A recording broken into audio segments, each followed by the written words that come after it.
नमस्कार, times of Swaraj में आप सबों का स्वागत है और मैं हूं संतोष सिंह। और हम बात कर रहे हैं बिहार सरकार के वरिष्ठ मंत्री विजय चौधरी के साले बाबू के यहाँ ईडी और इनकम टैक्स का छापामारी चल रहा है। कहा यह जा रहा है कि बेगूसराय पैतृक आवास के अलावा दिल्ली, मुंबई और बेंगलुरु के 1 दर्जन से अधिक ठिकानों पर यह छापेमारी चल रही है।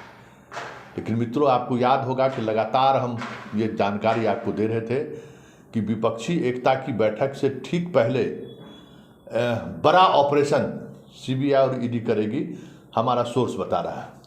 और देखिए, सुबह सुबह ये बातें हो गई। लेकिन बड़ा सवाल ये है कि देखिए, सब हर चीज़ में लोक लज्जा होता है।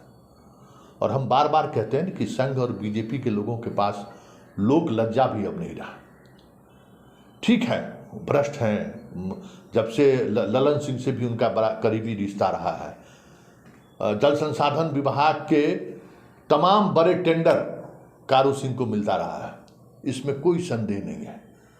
बिहार में अगर कोई एक ठेकेदार अगर सबसे ज़्यादा पैसा कमाया होगा इस सरकार में तो वो कारू सिंह है, इसमें भी कोई संदेह नहीं है। बिहार में पहला वो ठेकेदार होगा कि 2005 के बाद अर्श से फर्श पर पहुंचा है। ललन सिंह जब जल संसाधन मंत्री थे तब भी वो दुलारे थे, विजय चौधरी तो बहनोई ही है। तो ये कोई ऐसी बात नहीं है कि उनके यहाँ छापेमारी हुई है तो कुछ एबनॉर्मल बात हो सकता है। छापेमारी हो सकती है, बिजनेसमैन हैं, कई तरह के बिजनेस उन्होंने फैलाया है हाल के दिनों में। बिहार के बड़े बिजनेसमैन में उनकी गिनती होती है। हाँ, ये अलग ये बात है कि उनको राजनीतिक संरक्षण प्राप्त है, इस वजह से भी बहुत लाभ वो लेते होंगे, इसमें से कहीं से भी कोई दुमत नहीं है।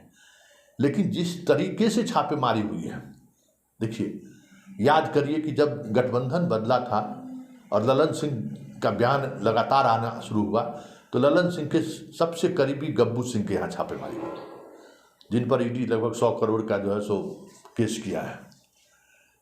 ठीक है, अगर गब्बू सिंह गलत था तो कहाँ थे इतने दिनों तक? जब आपके साथ थे तो गब्बू सिंह, टप्पू सिंह, बप्पू सिंह, गप्पू सिंह सब स्वीकार है। हम आपसे अलग हो गए तो फिर कुछ स्वीकार नहीं है।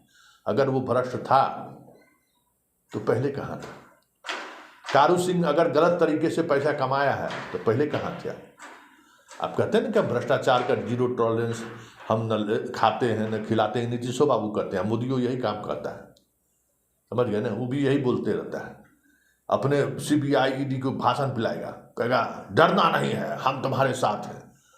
अरे सबसे बड़ा डरपोक तो तुम ही लोग हो भाई। ये काम करने का तरीका क्या है? ये काम करने का तरीका डरपोक आदमी का है कि कल घर पे भोज होने वाला है तो आज आप भंडारा में छापामारी कर रहे हैं। ऐसा भी कोई करता है?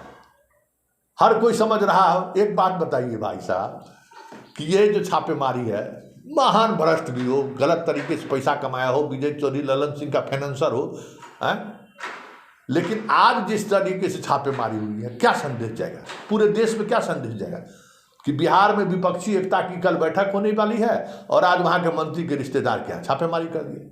हो सकता है कि थोड़ी देर में मंत्री के यहाँ भी पहुंच जाए, इसमें भी कोई शक नहीं है। क्या मतलब है इसको? क्या कहेंगे इसको? तब इन लोगों के पास कोई लोक लज्जा भी नहीं रहा है और ये भी नहीं लग रहा है इन लोगों को कि भाई सब लोग समझ रहा है। चाय दुकान पर चाय पीने वाला से लेके चाय बनाने वाला तक हंसता है, अरे इनका फैक्ट्री शुरू हुआ है, फैक्ट्री काम कर रहा है, इनके पास चल जाएगा तो सब ईमानदार, इनसे बाहर हो गया तो सब बेईमान। तो आप जो इमेज बनाने की कोशिश कर रहे हैं कि तमाम भ्रष्टाचारियों का जमात है विपक्षी एकता, वो इमेज तो आप खुद तोड़ रहे हैं कि भाई इस तरीके से छापेमारी करके हर पब्लिक के जुबान पर यही है, अरे विपक्षी एकता की बैठक है, छापेमारी। हम कहाँ से कह रहे थे? कोई हमारे पास ईडी या सीबीआई वाला फोन किया था क्या? कि इनका जो काम करने का जो तरीका है ना, संघ और बीजेपी, उसको हम नस नस समझते हैं और क्या करने वाला है और क्या करेगा ये भी हमको पता है। हम इसी स्कूल से पढ़ के आए हैं ना, हमको पता है कि कितना दूर तक सोचता है और कब ये भाग खड़ा होगा। लेकिन दुर्भाग्य है ईडी और सीबीआई के उन अधिकारियों का जो सरकार का पिट्ठू बने हुए हैं। सरकार आएंगी जाएंगे, इनका क्या होगा?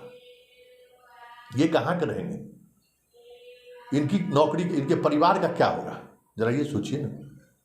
जब आप सरकार के इशारे पर काम कर, आप सरकार के मुलाजिम नहीं है ना, आप तो जनता के मुलाजिम हैं। जनता आपको अपने टैक्स के पैसे से आपको वेतन देती है और काम ऐसे करते हैं जैसे नरेंद्र मोदी और अमित शाह के आप मुलाजिम हो। सही है, भ्रष्ट लोग होंगे, लेकिन काम करने का तरीका क्या है? आप भी तो उसका ख्याल करिए कि भाई हम जो कार्रवाई करने जा रहे हैं उसका पब्लिक इमेज क्या बनेगा, क्योंकि सब कुछ पब्लिक परसेप्शन के सहारे ही होता है। जरा इन चीज़ों को समझने की जरूरत है। और हमें लगता है कि आज जो कुछ भी हो रहा है या जो कुछ भी चल रहा है विपक्ष के लोगों के यहाँ, जो ईडी और सीबीआई का जो कार्रवाई हो रही है, वो कार्रवाई मोदी के लिए ताबूत का अंतिम किल साबित हो जाए तो कोई बड़ी बात नहीं होगा, याद रखिएगा।